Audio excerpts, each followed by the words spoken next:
Hello everyone, कैसे हो आप सभी। आज की हमारी क्लास रहेगी 10वीं पंचवर्षीय योजना। और 10वीं पंचवर्षीय योजना हमको करते हुए आज पंचवर्षीय योजनाओं को पढ़ते हुए हमको आज शायद 11वां दिन है। शुरू में हमने इंट्रोडक्शन देखा था, फिर एक एक करके आज हम 10वीं पंचवर्षीय योजना पर आ चुके हैं। ठीक है।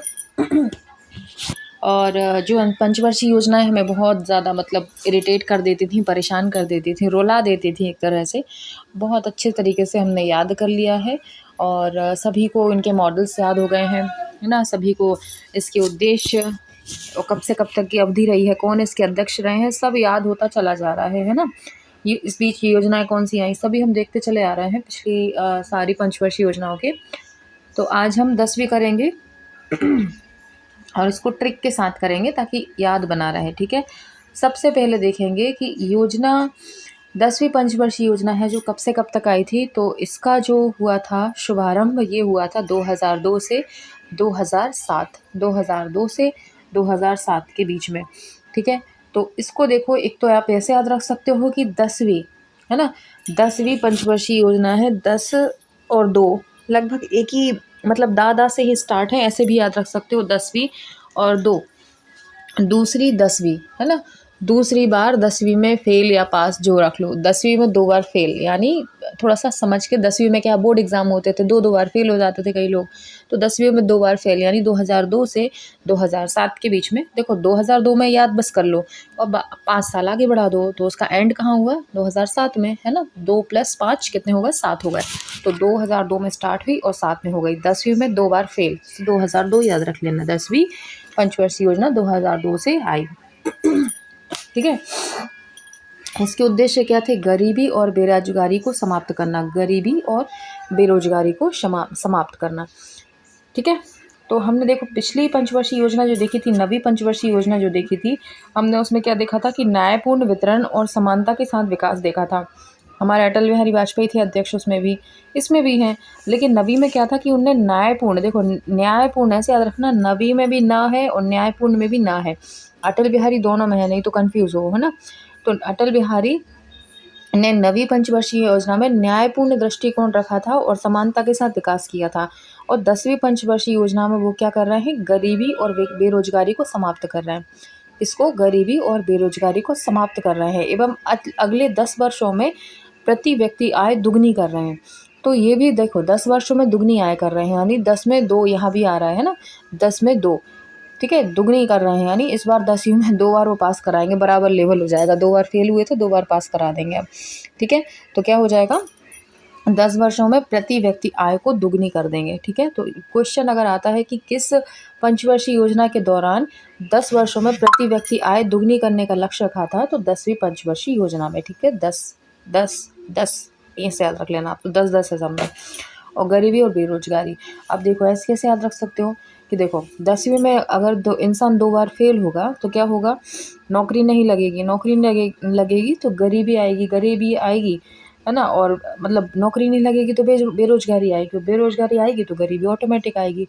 तो इन्होंने क्या करा अटल बिहारी जी ने कि गरीबी और बेरोजगारी को दूर करने का लक्ष्य बनाया। ठीक है। और 10 वर्षों में प्रति व्यक्ति आय दुगनी कर दी कि चलो तुम फेल हो गए हो तो हम 10वीं में अब तुम्हें 2 बार पास करा के तुमको क्या करेंगे, तुम्हारी आय दुगनी करा देंगे। तो ऐसे याद कर लेना। ठीक है। अध्यक्ष कौन है, अटल बिहारी वाजपेयी हैं।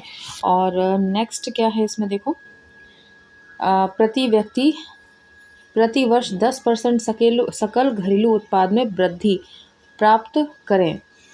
प्रति वर्ष यानी हर वर्ष 8% सकल घरेलू उत्पाद GDP की वृद्धि प्राप्त करना इसका लक्ष्य था। ठीक है। प्रति वर्ष 8% सकल घरेलू उत्पाद GDP में वृद्धि करना इसका लक्ष्य था। ठीक है। इसके बाद 2007 तक गरीबी दर में 5% की कमी आई थी।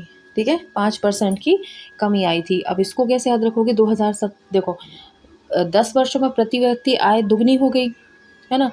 10 वर्षों में प्रति व्यक्ति आय दुगनी हो गई तो क्या हो जाएगा, गरीबी ऑटोमेटिक आधी हो जाएगी, यानी 5% रह जाएगी।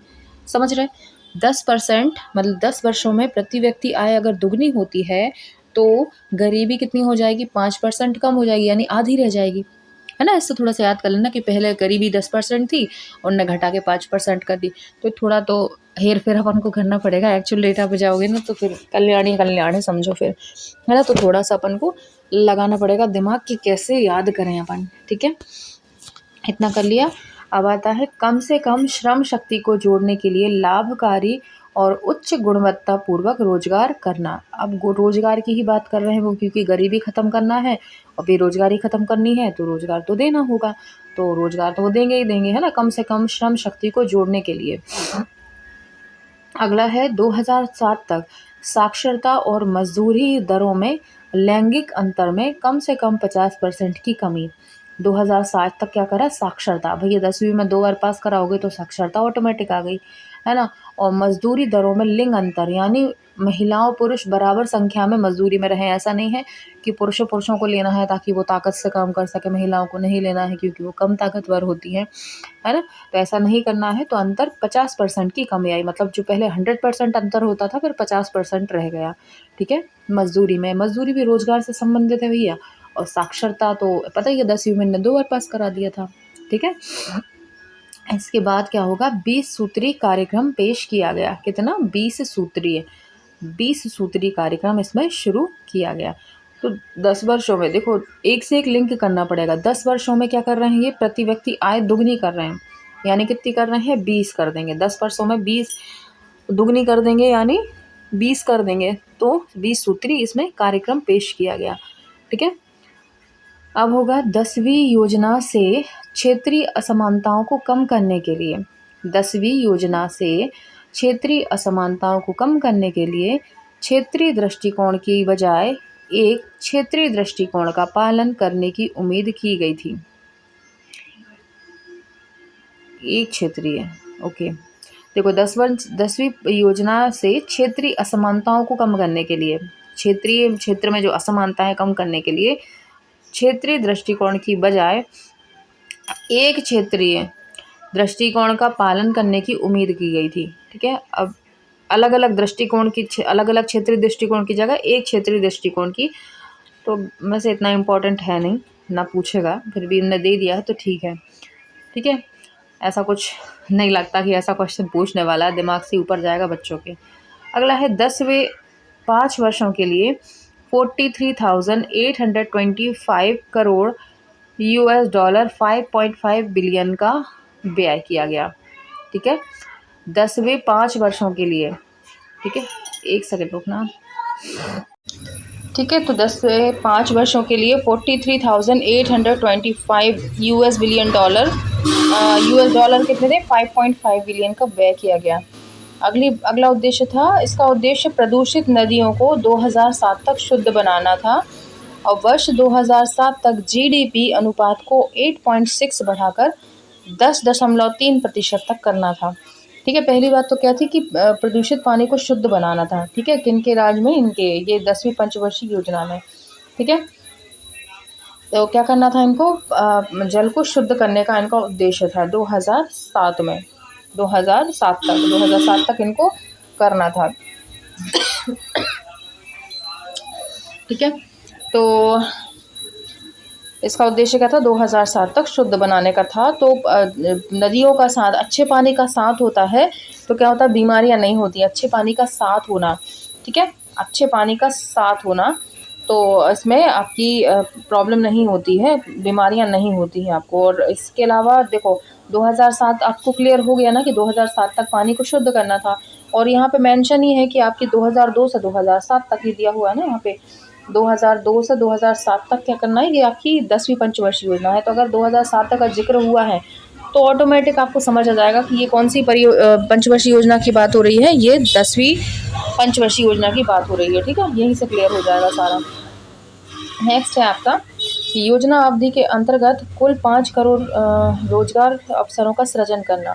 योजना अवधि जो रहेगी, योजना अवधि आएगी, इसके अंतर्गत 5,000 करोड़, 5,000 भूल रही हूँ, बहुत हो जाएगा, 5 करोड़ रोजगार सुलभ कराना, ठीक है। योजना अवधि के दौरान कितने कराना, 5 करोड़ रोजगार उपलब्ध कराना। 10वीं पंचवर्षीय में कम से कम आधे तो दे दो, आधे करोड़ तो दे दो। मतलब जैसे 10 वर्षों की 10वीं पंचवर्षीय योजना है तो आधे तो रोजगार दे दो, मतलब 5 करोड़ तो दे दो, 5 करोड़ रोजगार तो दे दो, ठीक है। ऐसे थोड़ा सा याद कर लेना इसको।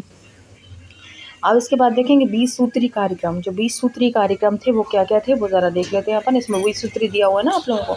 ये 20 सूत्री कार्यक्रमों का हमने क्या किया था, कार्यक्रम पेश किया था, वो कौन कौन से थे वो देख लेते हैं अपन। एक मिनट।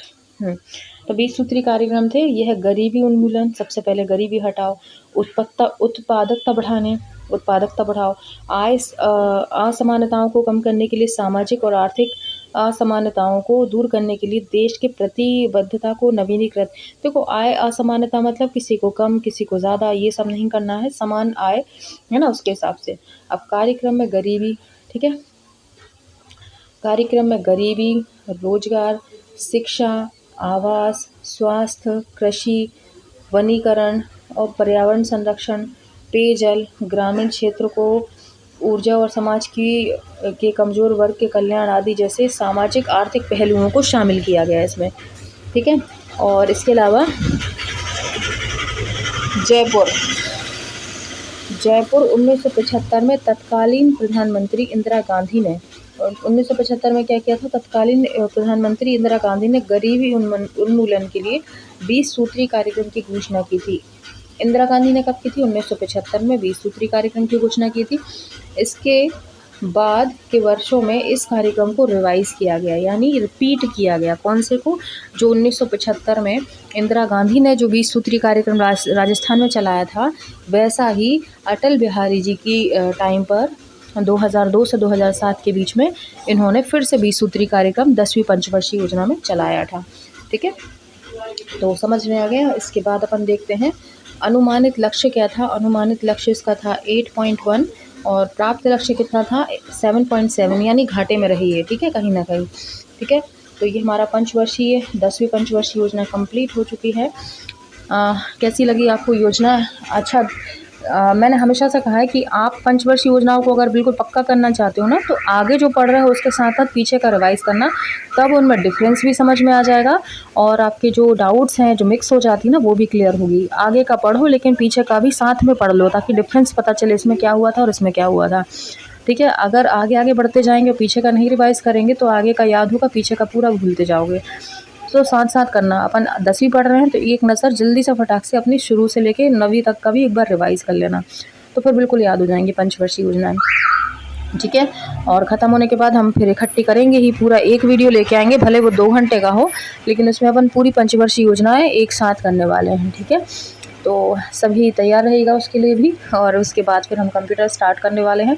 अब कई लोग ये बोल रहे हैं आप उसमें CDP करा दो, तो देखो CDP भी अपन कर लेंगे, कोई दिक्कत वाली बात नहीं, लेकिन कंप्यूटर भी ज़रूरी है, क्योंकि 6 नंबर का कम से कम तो आएगा, 10 का भी आ सकता है ना, कोई बड़ी बात नहीं है। तो कंप्यूटर भी, उसको अपन इग्नोर नहीं कर सकते हैं। आपको देखो, मोस्टली अगर आप देखोगे यूट्यूब पर CDP की और जो पोषण स्वास्थ्य की, इनकी भरी पड़ी हैं पूरी क्लासेस, आप वहाँ से भी कवर कर सकते हो, लेकिन कंप्यूटर बहुत कम पढ़ाया जा रहा है, और जो पढ़ाया जा रहा है वो दिमाग से ऊपर भी निकल रहा है, ये बात भी फैक्ट है बिल्कुल, है ना। बहुत लोग पढ़ रहे हैं यूट्यूब से, कहीं से, लेकिन आज अगर उनका 10 नंबर का भी टेस्ट लिया जाए तो मुश्किल से 4-5 नंबर ला पाएंगे, इससे ज़्यादा नहीं ला पाते हैं, क्योंकि कंप्यूटर भी एक पार्ट है और ये ऐसा पार्ट है जिस पर लोग कम ध्यान देते हैं। तो हमें यही गलती नहीं करना है, सारे पार्ट कवर करने हैं, तो हम उसको भी देखेंगे। पहले कंप्यूटर पर करेंगे, CDP तब तक आप कहीं से भी आपका जो नोट्स हैं वहीं से पढ़ते रहो। कंप्यूटर ख़त्म होगा, ज़्यादा बड़ा नहीं है कंप्यूटर, जल्दी कवर हो जाएगा, ठीक है। उसको कंप्लीट करने के बाद फिर अपन आएंगे अपनी CDP पर, ठीक है। मुश्किल से 12-13 दिन लगेंगे अपने कंप्यूटर में, ज़्यादा दिन नहीं लगने वाले हैं, और अपने पास है अभी टाइम। ये समझ लो कि नवंबर का टाइम आप दे दो किसके लिए, अपने कंप्यूटर के लिए। दिसंबर में अपन पूरा CDP है वो कवर कर लेंगे, और जनवरी से पहले एग्ज़ाम होने वाले नहीं हैं, तो अपना CDP भी क्लियर हो जाएगा। डरने की ज़रूरत नहीं है, ना घबराने की ज़रूरत है, ठीक है। अपन अब आगे की क्लास रखेंगे कल, तब तक के लिए बाय बाय।